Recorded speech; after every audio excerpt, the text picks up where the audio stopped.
As an educator, there's a couple of Canva presentation features that you're going to love.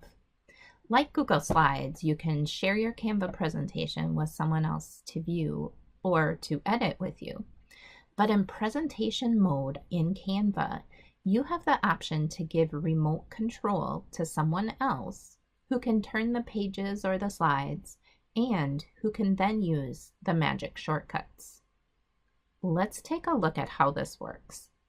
Here I am editing a Canva storybook template, and I'm going to go up and share, and then I'm going to choose to present. I'm just going to present standard right now. And now down at the bottom, when you hover your cursor over the bottom, you get some menu options. And if we go way over to the right-hand side, we'll find our magic shortcuts underneath that keyboard icon. So clicking on that, you can see that students could celebrate with confetti if you give them remote control. They could do a drum roll.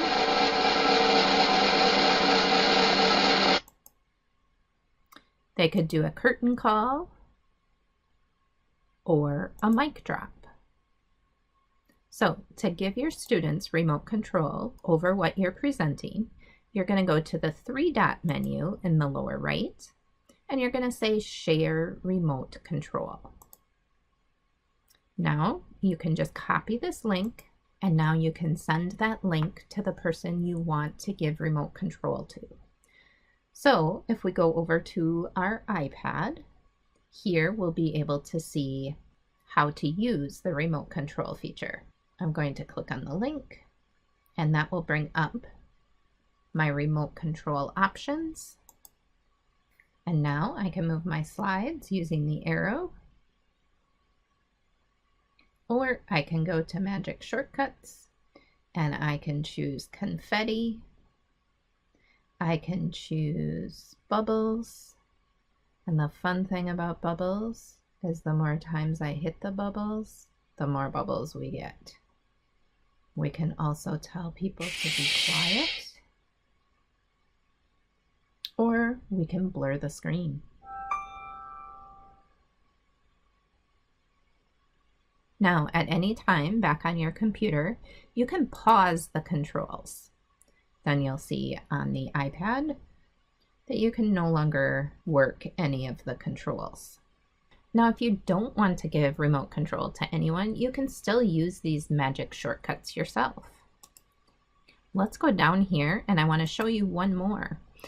One that isn't available for remote control, but that you can use, is the timer right up at the top. So as you're going through a presentation, if you want to pause and have students do an activity, you can set the timer.